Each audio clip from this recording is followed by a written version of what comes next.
Vromi Committee of Parliament has been convened on the subject of the TNO report. Through you, Madam Chair, I wish to inform Parliament that the TNO report speaks of energy transition within the countries of Aruba, Curaçao, and St. Martin.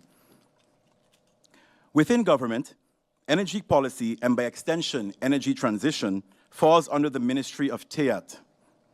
Vromi, in its role as the ministry in charge of infrastructure, is then responsible for ensuring adequate distribution. As such, my presentation today focuses largely on giving context to the report and therefore draws on my experiences from my previous position as Director of Foreign Relations, wherein I advised on a strategy for financing the energy transition. In addition, the long-term vision aligns with and supports initiatives being undertaken by the Policy Department of Vromi. Finally, and most naturally, consultations was done with the Ministry and Minister of TEAT.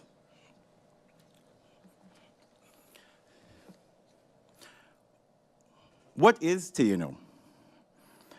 De Nederlandse organisatie wordt toegepast natuurwetenschappelijke onderzoek, or the Netherlands Organization for Applied Scientific Research, in short, in Dutch, TNO, is an independent research organization in the Netherlands.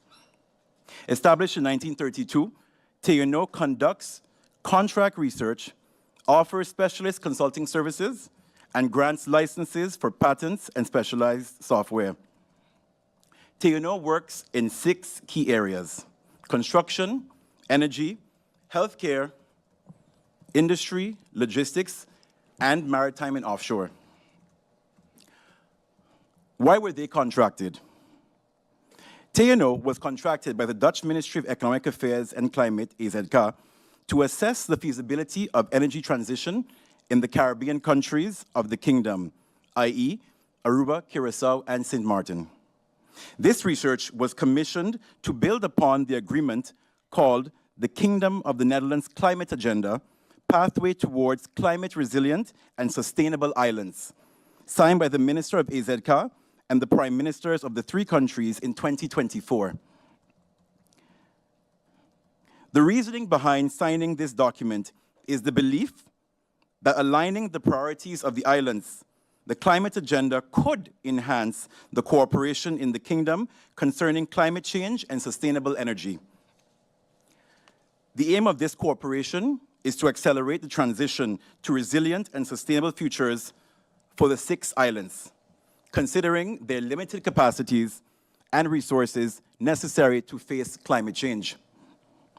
By improving access to resources, sharing knowledge and best practices, existing and new initiatives on the islands to improve climate resilience can be advanced, thereby contributing to the overall environment in the Caribbean region. The report was envisioned to form the basis for discussions around financing the energy transition by creating a baseline on which to build. How did we come to this Kingdom agenda? The Kingdom Climate Agenda was the direct result of the lobbying done by the governments of 3 countries at various events, but most notably on the floor of the United Nations. Aruba, Curaçao, and St. Martin were consistent in their messaging regarding climate change and the lack of structural funding to combat the impact of climate change. This was also discussed within the Ministry of Interior and Kingdom Affairs, as well as the Ministry of Foreign Affairs. Strategy for energy transition financing. The Department of Foreign Relations, DBB, having taken note of discussions within the Kingdom regarding debt forgiveness, advised the then Prime Minister to align discussions around debt forgiveness to what was being practiced internationally.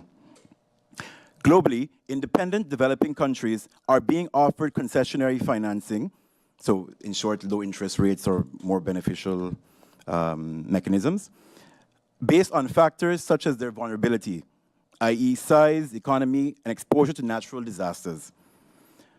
Though we are within the Kingdom, the position was that our St. Martin reality was far more in line with our Caribbean neighbors than that of the Netherlands, and as such, a review of existing debt and/or access to financing to help with our transition to renewable energy should be considered. This was taken up and formed the basis of the country's interventions internationally over the past 5 years. A direct result of this lobby work is that the countries are now eligible for the Sustainable Energy Production and Climate Transition Incentive, easily called SDA++, and the National Growth Fund CRUI funds.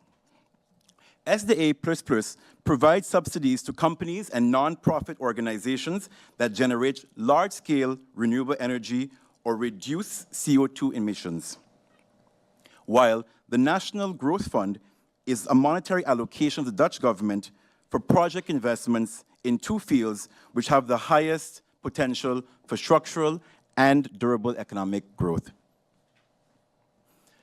These two fields are, one, knowledge development and research, and development and innovation.